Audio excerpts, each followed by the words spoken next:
Hello and welcome along to the Where's My Kit Bag podcast, here with your now kind of infamous trio of TechNet technicians, with myself, James.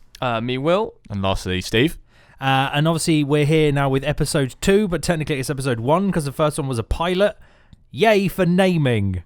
Good on me. Anywho, so kicking us off, this podcast is Mr. Will Devereux himself, talking about the Osmo Pocket, because apparently there's been an update already, and it's not even out yet, Will. Oh my goodness. What amount of stuff that can happen in 1 week is pretty incredible. I'd just like to say first, though, thank you to everybody who listened to the pilot episode. We had some really nice feedback.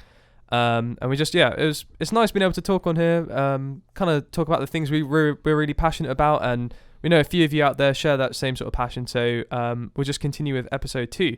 So, like James was saying, we're going to kick things off. So, just after we recorded the episode, the first one, DJI announced an update for the Osmo, and some YouTubers have done some coverage on it, saying the sort of things they're updating. I did think it was a bit weird for when they announced the specs that it could shoot 4K 60, but in 1080p mode, it was capped to 60 as well.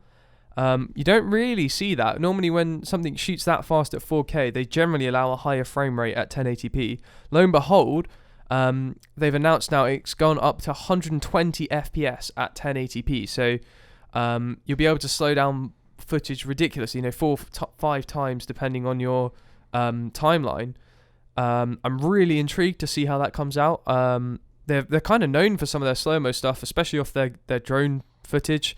Obviously, everybody uses the DJI, the kind of industry standard, like the Inspire drones, the Mavic drones, the Spark drones.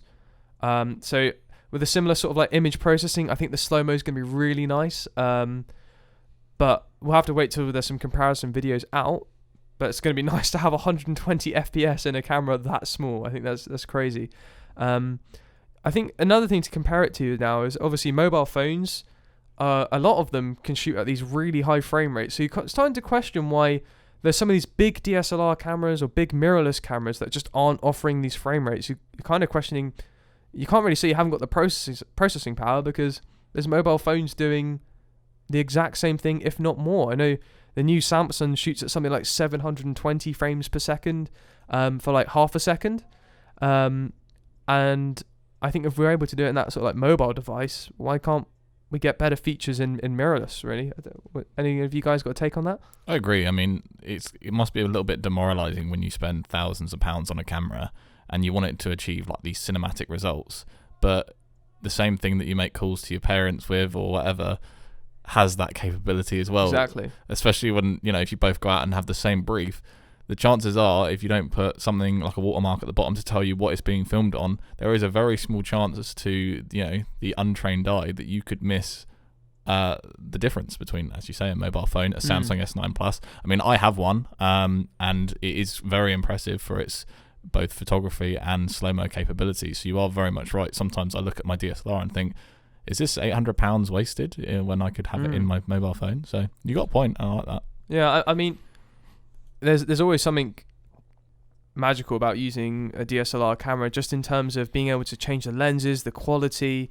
But there's definitely that a lot of people talk about that point of diminishing return, where you start stepping up so high in these specs where you end up paying thousands and thousands of pounds for just that little bit better of improvement. And I think finding that right medium between cameras and phone cameras, DSLRs, mirrorless cameras, cinema cameras, everybody has a price point where it's going to meet their needs. And I think for a lot of people now, those needs can be met out of a phone camera. Yeah. But something like this DJI Osmo Pocket, it makes like gimbal footage accessible to so many people. It makes slow-mo footage accessible to so many people. And the fact that you can literally just hold it in your pocket, put it in your pocket, or just hold it when you're out on a shoot, set it up as a B cam, you can have it as point of view shots. It's so versatile for a pretty damn good price. I think that's their thing here. They've nailed the price point.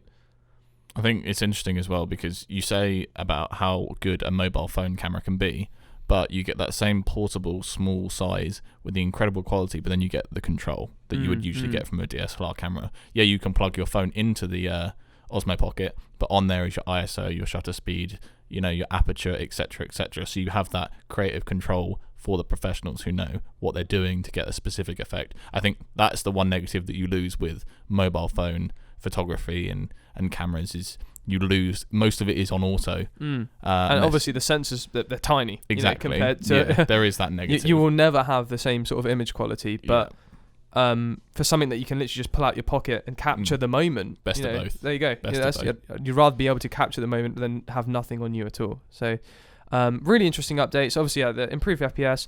They've also improved the audio quality. Now, Steve, you mentioned this, funny enough. Hooray. Yeah, you predicted the future. I was well pleased with that when I'm not sure the YouTube channel that covered it. Basically, it was Casey, wasn't it? It could have been. We heard it on Casey Neistat's, I think. So we heard the original audio on Casey Neistat's video, which sounded terrible. Yeah. Really, really tinny. Wasn't good. And for a vlogger, the last thing you want is to not be heard, or you don't want to be distracted by audio. And as a lot of people have said, especially in reviews, is why have such a small pocketed device? And I mentioned in the last podcast, it'd be nice if you could plug in a headphone jack, an external one. But the external mic jack that we have here available, the Rode mics, is almost double the size of the DJI Osmo Pocket is itself. So why sacrifice that? And I think they've finally addressed it. I think they've reduced some of the noise and improved the camera itself, not the camera, the mic itself, which is really impressive, and it's actually quite nice. Yeah, and then they mentioned a few other things like better autofocus, which was already really impressive because it's got tracking on it, and then a few more sort of like minor UI improvements. But overall, I think this is going to be a huge project that will develop. And like you mentioned last week, the first iteration sounds amazing. I'm really looking forward to where this line of stuff will go. And it's nice to see someone competing against GoPro. Yeah. I think they've just dominated this market. And people have been too scared. Yeah, you see these like really cheap ones on like Amazon or something, like £80 and say 4K action camera. But it's a bit like that thing where we were talking about this. Like you say Hoover's not the product, it's a brand. You say Jacuzzi, it's not a product, it's a brand. Yep. It's a bit like GoPro. It's people treat it like it's a piece of equipment that does a certain thing, but it's not. It's just a brand. Yep, of a camera. Yeah, exactly. Yeah. So, and I think it's really nice. DJI, they've got the tools, they've got the resources to tackle that. I think it sounds like they've kind of smashed it out of the park. I think GoPro should be really worried. Yeah, and it speaks volumes of the company when they've got reviews from professionals who have said this, and this isn't exactly the best. And prior to release, I want to say the official release in New York is the 15th of December, which was a couple of days ago. And they released their firmware update last week. So that means that they've heard reviews, they've listened to the consumer, and they've adapted prior to release. They could have let it go on mass production, heard the responses come in, but no, it must be so nice as a consumer to hear that a company has listened prior to release, made that change. I mean, me, for example, I was like, oh, wait for the second iteration, as you said. It kind of already fixed problems that I was worried about, even before the first generations come out, which is really promising from a company, which I quite like. Yeah, for sure. Yeah, I think that moves us quite nicely onto our next little segment. We're sticking on the topic of sort of like cameras and DSLR stuff. Do you want to introduce that for us, Bale? Yes, the top 10 cameras of 2018. Obviously, we're very close to the end of the year. So, as in the customary of most web pages across the world, they love to do a top 10 of pretty much anything, everything, everywhere.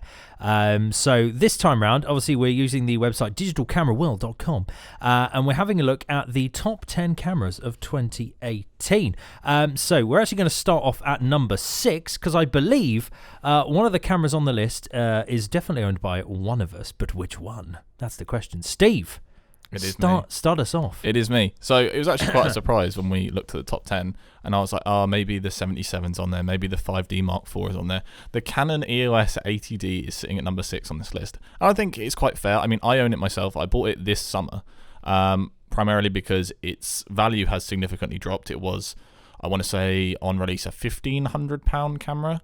I picked up an absolute steal, secondhand, with a 50mm 1.8. For about £610. That's how much I paid for it. At the moment, Bargain. it's retailing. Yeah, at the moment, it's retailing for 800. That's at a good price. I did get mine secondhand, but mine, and I've been using it for 3-4 months now. It has been in perfect condition. I've not had any problems with it. I think it came with only about 900 shutters on the camera itself, so it was more or less brand new.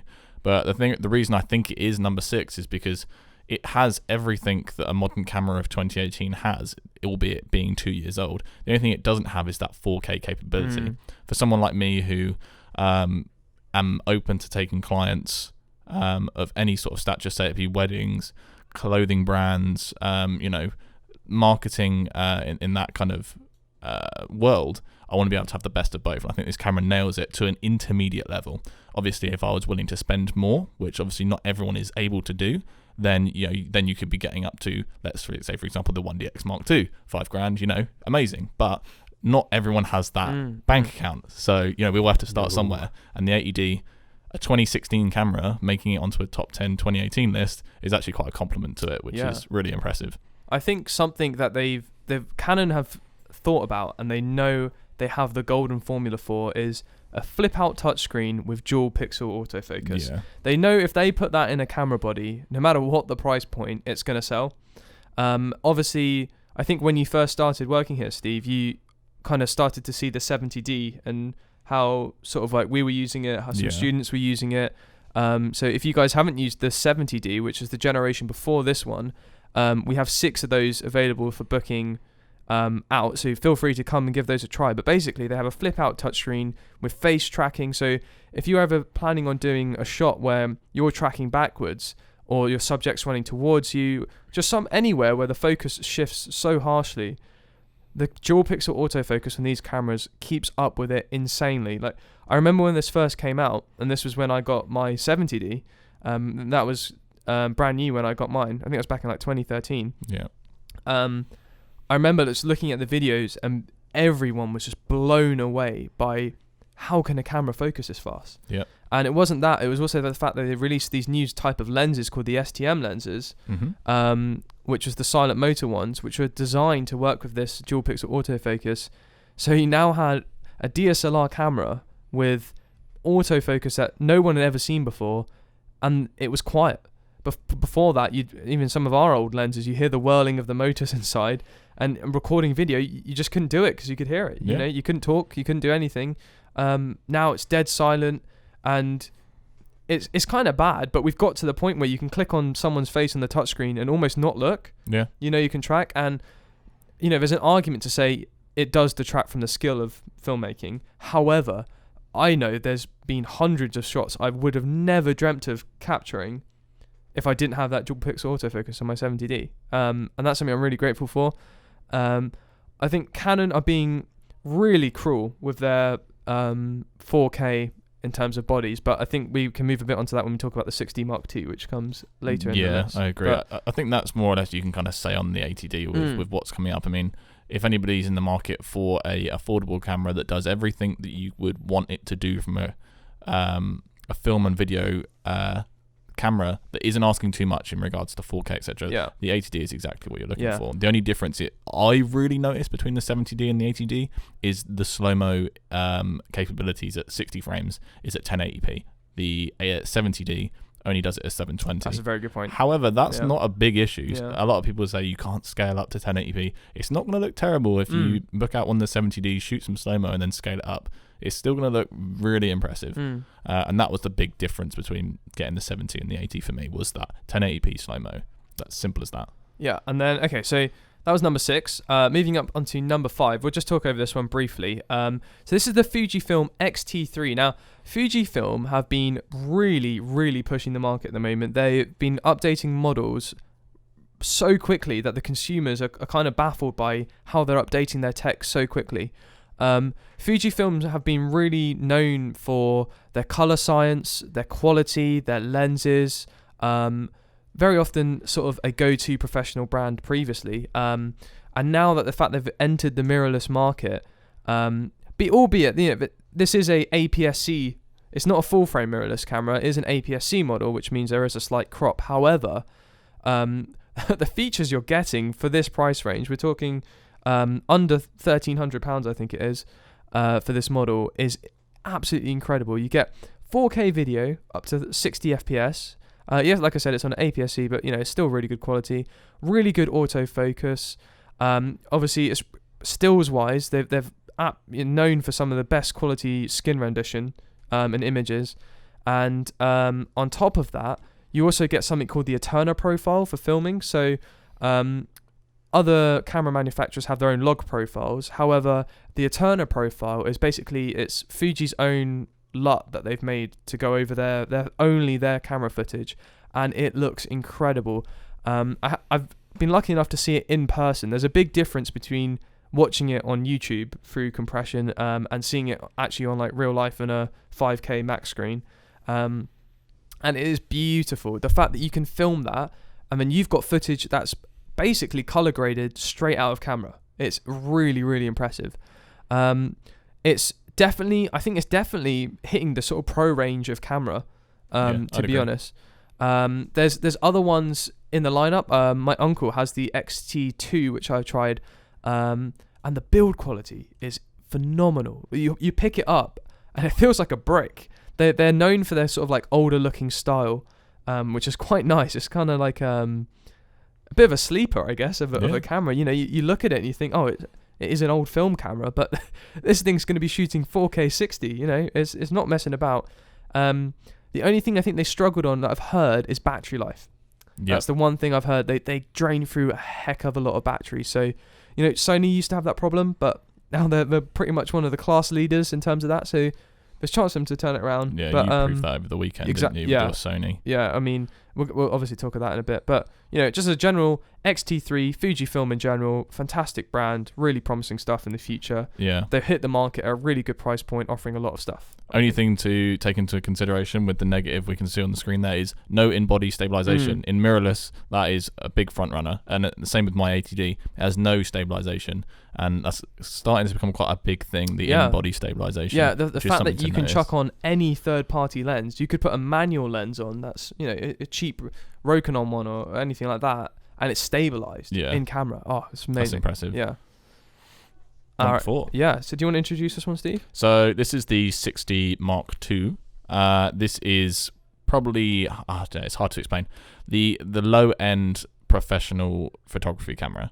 And the reason it's probably sitting at number 4 is due to how versatile it can be. Its price point and that £1,500. The only drawback of it is it only shoots full HD video only, and such a shame. For that price point, you kind of want 4K just to be just there, sitting there with it. So it could be the 80D Mark II, but it's the 60 Mark II because it doesn't have that video capability. Unbelievable photography camera, kind of lacks in the video department. Doesn't give you that versatility that you'd kind of hope when you spend almost £1,500 on a Canon camera. Now, I remember when this was launched, and Canon announced loads of YouTube creators to the launch party in New York, I believe it was. Everyone's first reactions was just this deep sigh of... The original 6D was so popular. Something we should mention, by the way, sorry, this is a full frame camera, so you are getting the full image sensor. There's no crop when you use a lens. Everyone was so excited because the original one was so effective. To have a full frame Canon camera that was meant for the masses, very, very appealing. And at this point, Canon had started using 4K in some of their older stuff, like the M50. They've used it in. They started using it in the C200. So the technology was I think everyone knows it's kind of there, but they're holding back to protect their cinema line. Yeah, it was really obvious.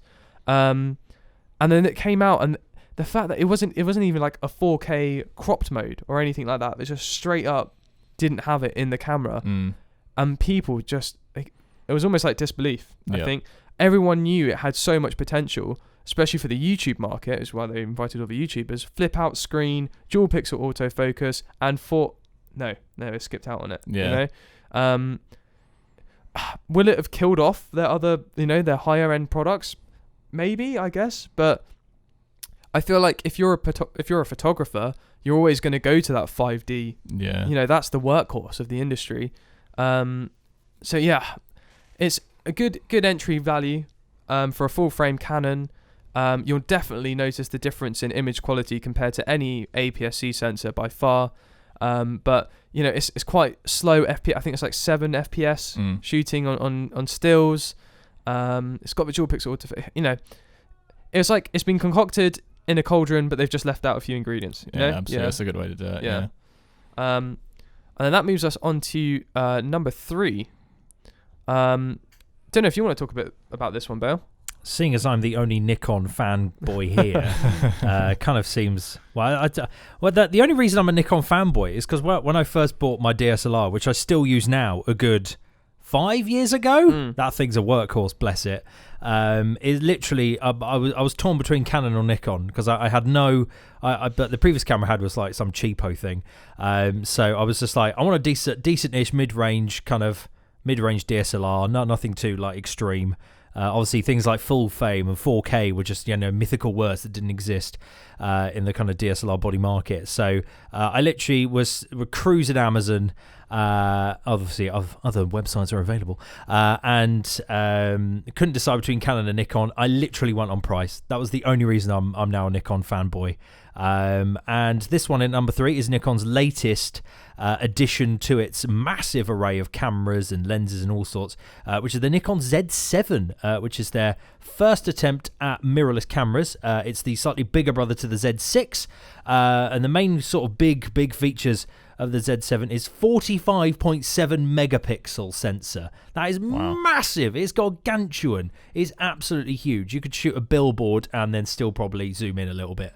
So it's absolutely massive. It does full 4K at 30 FPS. It does 1080p 120, so you can get some really nice, cool slow-mo stuff. And it's pretty much Nikon's kind of competitor to the kind of Sony A7 series, pretty much. And obviously I've not physically held this camera in my hand.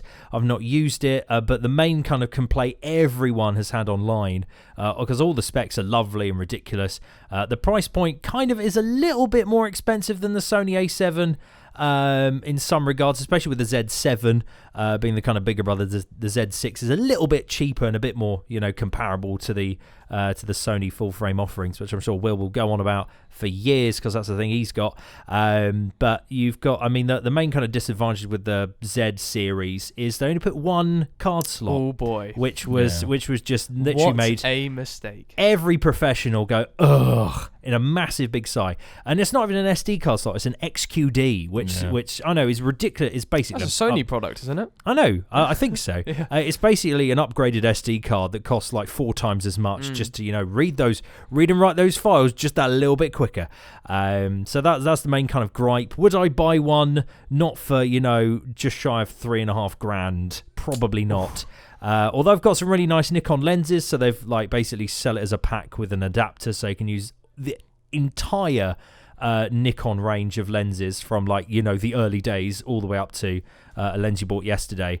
So that I think is quite a nice feature and a nice thing they've done, that they've gone full backwards compatibility with all of their previous lenses. So even if you've got you've currently got like a Nikon body, you can always use your old lenses with it. You can always there's no need to you've got to upgrade all your lenses to this brand new format.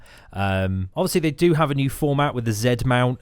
Obviously they do have some new fancy lenses with some ridiculous apertures, all the way down to, I think one of them goes to like 0.9, I think, if I remember reading one correctly. Yeah, see, this is a bit of an interesting thing. So that lens they announced, but they didn't release, and it's fully manual. So it's actually not kind of meant to be one of their main sort of lenses. No, but it was not at all. It was more just to show it's possible. I think it was 0.95. That's like bokeh, which is crazy. A bokeh man's dream. However, the rest of the lenses they announced on release didn't make sense. So they've got this absolutely massive diameter to work with, and their kit lens they released with it is a 24-70 f4, and everyone was kind of like, "Huh, that's a bit lame." Why an f4? And it still costs this even more than their actual offering of the non-Z mount. Because I've got a 24-120 f4. Obviously, It's not- yeah, like, you it's know, not- it's not like APS-C wow. mount lens. And then you look at Um, Canon, right? It's not like wow. It's a lovely lens. Thank you, Will. Maybe No, not on a the mirrorless, new one, but sorry, the new one. the new. I mean, mine's a bit old now, but obviously, but with the lenses I've got, I can put them on obviously Nikon's full frame offerings. I can put them on the APS-C offerings. In most, all APS-C ones. Obviously, the nicer ones I've got can go on the mirrorless stuff, but obviously, all of them would need the adapter to go onto the lovely Nikons. It's quite nice that they've actually offered the adapter though, because we were talking mirrorless earlier today, myself and Will, and that's what the EOS R doesn't offer in regards to the Canon mirrorless. Is it has a different mount, but you got to spend a hell of a lot of money to get an adapter to use any sort of Canon lens. At least Nikon thinks about its consumer. I mean, looking at the specs, it ticks all the boxes for a professional. And if the inconvenience of just dropping out a card here and there, if it gives me all these you things, still need an adapter for the Nikon one. Oh, okay. Because you basically buy it as a bundle, so Yeah, the adapter but I think comes with it, but it's only they do like it at a 100 cheaper quid, price, Oh, yeah. okay. as opposed fair. to like Canon, which are probably like, that's 400. Well, I think it's interesting, right? So Canon released their kit lens with their new one, the EOS R, and that was a 24-70 f2, right? And that's a first. No one's ever done that. It is an absolutely massive lens, but they released the camera, and the whole point of this mirrorless system is that you can get these much better it's a bigger diameter. You've got more light to play with. Let's get to those lower f-stops, and they proved that on release. When they released the Nikon, they were like, here's a mirrorless camera in terms of what it does differently. Here's an electronic viewfinder. That was about it. So compared to their other models that go for that same sort of price point, there wasn't that much of a wow factor.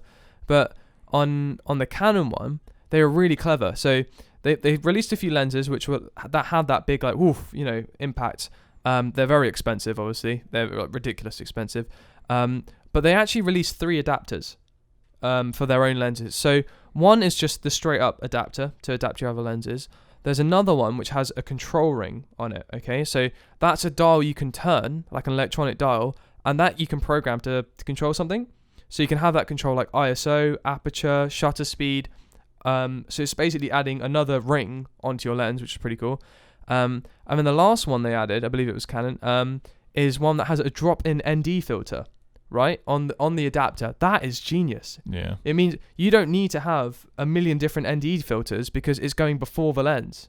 So you can have just one set for all your lenses. I really hope that everyone follows suit with that, especially like Metabones or Sigma and all that sort of the main people who do adapters.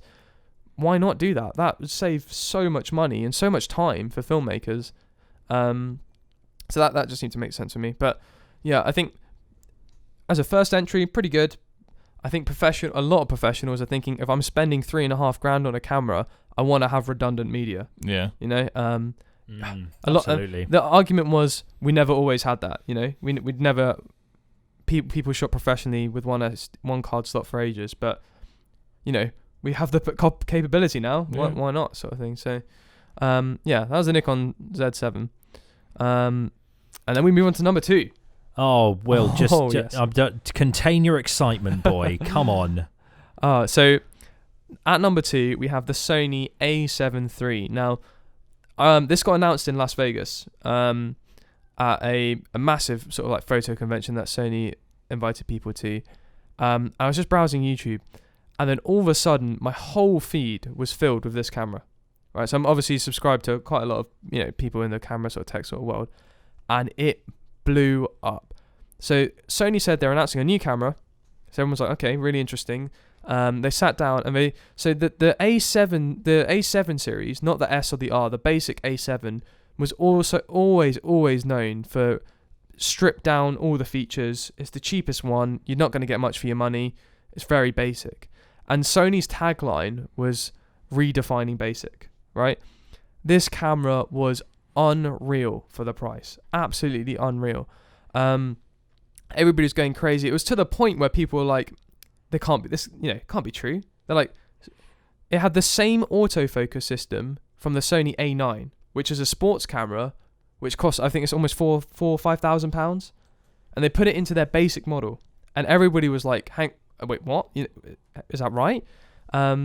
the things they kind of went a bit cheaper on was like the EVF is a bit lower quality than some of their other models. But aside from that, the video features are the same.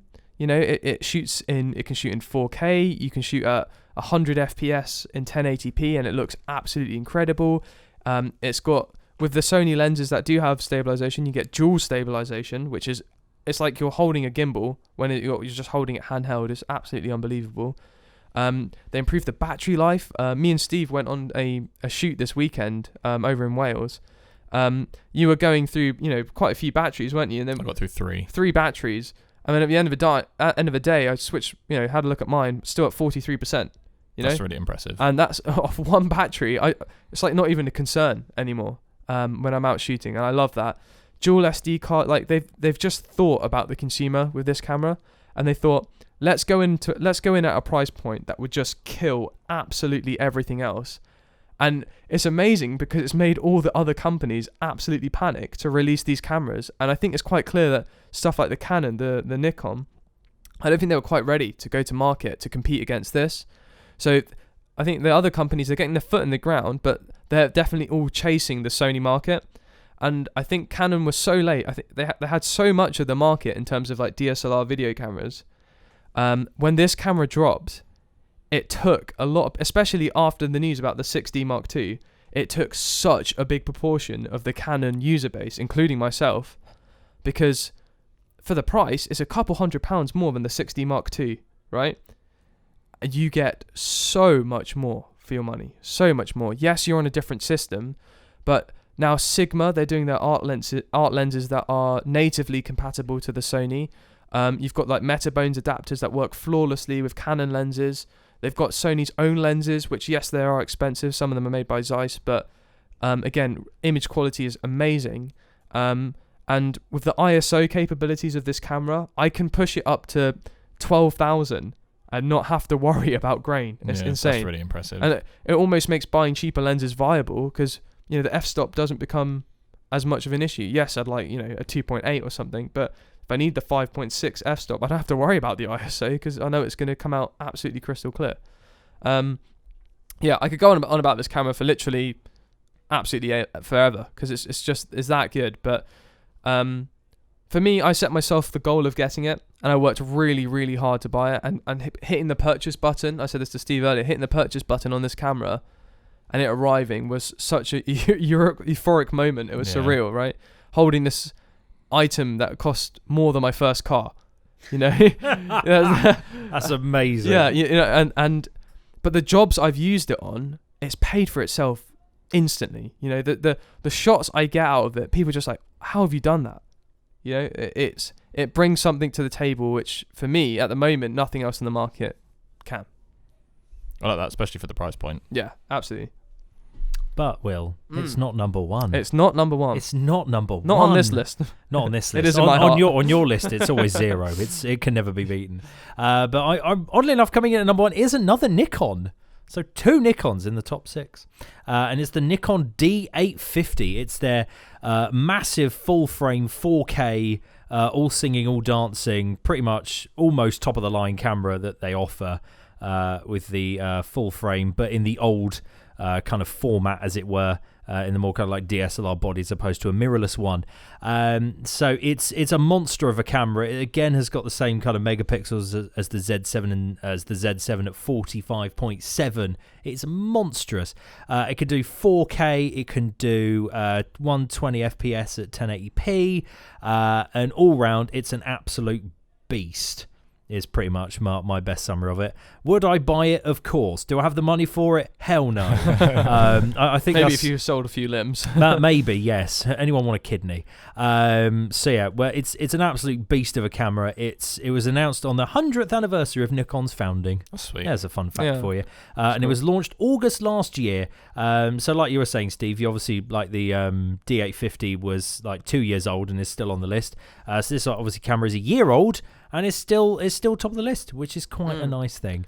But yeah, it's definitely on my list of the cameras I'd like to own, but the cameras I cannot afford to own. So I'm looking for an upgrade, but I don't think I can throw like two and a bit grand at this. Yeah, like almost put 3 like 2.8, like about 2.8 at this like exceptional camera. But yeah, I mean, it's quite right being top of the tree. It's obviously not mirrorless, but it's full frame.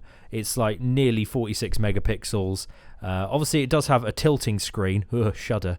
It doesn't have like a full flip out. But obviously, it's compatible with every lens Nikon's ever made. Yeah. Which is, I think, is the one good thing Nikon has over quite a lot of other camera companies. Is literally you can take a lens from like the 80s, stick it on it, works just like it's just like new. It's just the sum of all their tech, isn't it? Right? Absolutely. Like a lot of people go to Nikon because they're workhorses. They're reliable. They know they can count on them. And they made a camera which is like, okay, if we're going to do it at this price point, let's put as much kit as we can into it. Yeah. And I think that their audience really responded to that. Obviously, Nikon's still an absolute massive camera brand. And I think a lot of people sold Nikons they've been sitting on for ages, like yourself. Some people have been sitting on them 5-6 years, really happy with what they've got. And if they're looking, I'd say this definitely is a professional camera because you are shooting full frame, 46 megapixel images. They're massive. And I think obviously a very, very solid camera overall. Physically as well. I mean, you're paying £2,800 and I'm not gonna lie, it's so brick. tough and weather tank, you could punt the camera if you want to, and it'd probably still work. Which is nice when field goal. Like, I know a lot of people will baby their cameras. Like, my 80D I baby because it's not weather sealed and it's water resistant, yes. But I was bit of splash damage. Yeah. In Wales. It was on the weekend. It was so wet. I was getting worried about my camera. If I had this D850, I'd be like, yeah, cool. Put it in the puddle. It's fine. It's not an issue. Obviously, slightly extreme, but it's just nice to know that you don't have to worry about your camera being robust and tough. I mean, you see some of these cameras that I follow on Instagram are literally frozen, which is kind of a bit of a joke, and then they can defrost them and they still work. It's crazy. It is ridiculous. But I mean, I guess you'd expect that from that price point, wouldn't you? So. Of course you would. I mean, it is their highest end range camera other than the Z series with the mirrorless range. Seeing as the D5 is now from about the first quarter of 2016. And obviously has much better specs than the D5 in some regards. Obviously, otherwise than like continuous shooting is kind of where it kind of falls down against you, kind of the pro end D5. And obviously on the price point wise as well, the D5 is like an extra grand and a bit on top, which obviously isn't for everyone's pocket. But I'm glad a Nikon camera's won. Yes, but it deserves it. Absolutely. And hopefully, as we've discussed earlier, it's just the constant competition this year with cameras is just going to help the consumer. As Will's really drummed into both of us constantly is, I'm hoping to go mirrorless in the next 2 years max, and this is perfect for someone like me because all I'm going to be like is, cool, brands, you compete and I'll pick up whatever's best. So it's fantastic. It is brilliant for Steve. Anywho, right, moving swiftly on to obviously our weekly film segment. So last week, both Will and Steve challenged me to obviously give a nice quick review of A Quiet Place. My life has been nothing but A Quiet Place. It's been very loud and very unorganised, and I've not been able to find 2 hours to sit down and watch the film. So in my review, I'll definitely watch it over Christmas, and episode, what would it be, 2 /3, whatever we call this. So episode 2, I will 100% watch it by then and give you a full rundown of what I thought. But this week, Will, what film have we seen that Steve hasn't seen? Yeah, so we went to watch Overlord fairly recently. I was really looking forward to it. I'm not a big fan of watching trailers recently. I feel like a lot of studios are just releasing far too much in terms of content in these trailers. However, this was one I watched one for, and everywhere I felt like where it was branded from, the font they used on the marketing, it felt like they were talking about it like a zombie film, and I think it is, but not to the extent like people were saying. They were comparing it to like sort of the Nazi zombies of Call of Duty and that sort of thing.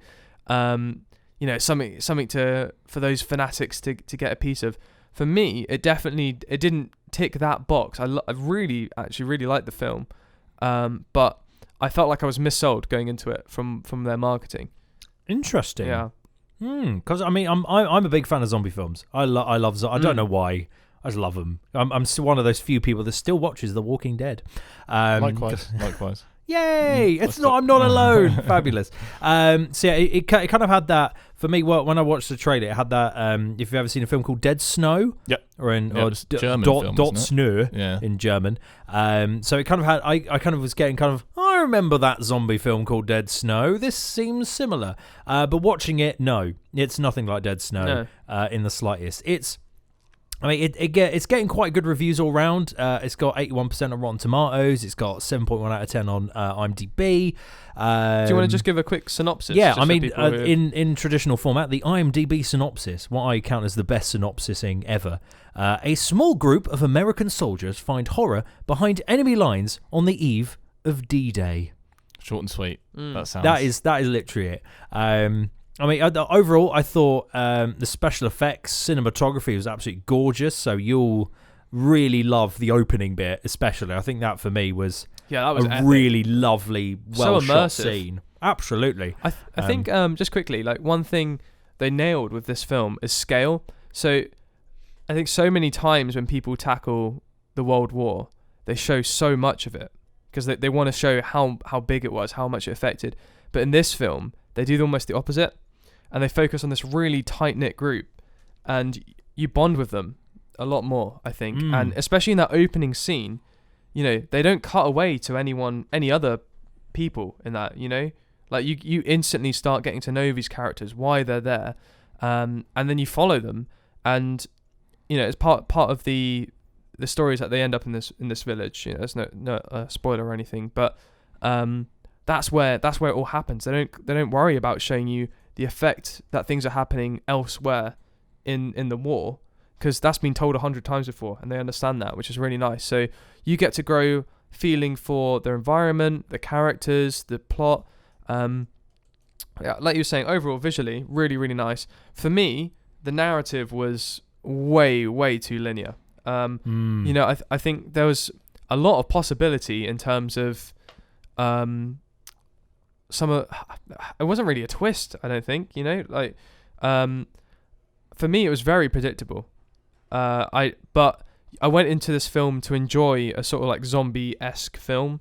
I wasn't there to pick the narrative and pick out the meaning sort of thing. You're there, in the trailer you see the girl with the flamethrower just burning down a bunch of zombies, and that was the kind of thing you're thinking, oh, it looks like they're just fighting off hordes of them. And that's definitely not what this film's about. No. Okay. So I think when you're going into watching it, you're there to enjoy it. And there's definitely things you could rip it apart for, but I think that's defeating the purpose. It's definitely just a film to just sit back, enjoy, have a laugh at. Really, I think it does have a few comedy moments in it. But I found it just didn't quite know what it was for me. No, it was kind of a bit of a mishmash of genres in a way. Yeah. Quite like what you're saying, Will. We've got kind of like elements of a bit of zombie, but without zombies. You've kind of got like these other elements of kind of like the beginnings of a war film. Then you've got kind of like mellow kind of story bits in the middle, and it was. I felt like quite like you're saying. It was very kind of like, and now go here. Yeah. And now go here. Yeah. Oh look, we're over here now. So the plot was weak. Weak. I wish there was. They establish it really. We're not selling early. this well, are we? But I mean, overall, you still enjoy it. Overall, it's a case of, it's one of those films where you go in going, I'd like an action movie, please. Yeah, don't expect to be challenged as a viewer. No, exactly. Definitely not. Exactly. No, don't expect to be challenged. But I think that the parts you'll really like as a cinematographer nut is you'll really love the beginning bit. Yeah. But sat down in there. I mean, me and Will said this when we came out. We're just like, that opening, gorgeous. Especially like you're saying, where it's like, instead of being like, oh, look at this big war, it's very, very tight, very close. You're only focused on these people. And I mean, overall, I'd probably out of 10, I'd probably give it. It doesn't deserve a 6 point something. I think it's better than that. I'd in a give way. it a 6. I think. I'd probably give it a 7.0 on the nose. I'm going very IMDb, slightly under there. But what about you? I'd give it a 6. I think for me. Any points? Just 6 raw. No, I'm just going to go for a 6. Just to be raw honest. 6. Yeah. So average 6.5. Yeah. From us, but I look forward to that. I'll make sure I watch it. Give it a gander. Yeah, and then we'll have double reviews. But yeah. We'll have to. Well, one of the things I actually was quickly going to ask when you said about being a like specific scenario, would you compare it yourself, Will, to A Quiet Place, where they could go broad, but they've just kept it as a small? Not really, because they limit themselves in terms of the plot. Okay. So they it almost feels like it's obviously a military-based film, but the plot is almost given to the audience in a military manner. Okay. It's like, here's your assignment, complete it. And they don't deviate from that at all. Okay. At all. Okay, fair. That's a good response. But yeah, anyways, that has been it. Slightly longer than normal, but we're going to call this a Christmas special. So it's essentially 2 episodes for the price of 1, is what we're going to deem this as. So hopefully if you enjoyed this episode, it will be up obviously on SoundCloud as usual. We'll also get the first one uploaded on YouTube as well as this one. So you can obviously watch it, but listen to it over the Christmas break if you so wish. If there's anything else you'd like us to cover in the new year, please leave a comment in the section below as per usual. Otherwise, come find us in the edit suite, and we're more than happy to put things into our podcast for you, because it's it's for you. We might as well put in content that you're going to like and enjoy. Otherwise, I've been James. I've been Will. And I've been Steve. And this has been Where's My Kit Bag? Thanks for listening along to this Christmas special of the Where's My Kit Bag podcast. If you want to hear more and leave yourself a comment, feel free to find us on SoundCloud or on the TechNet YouTube page.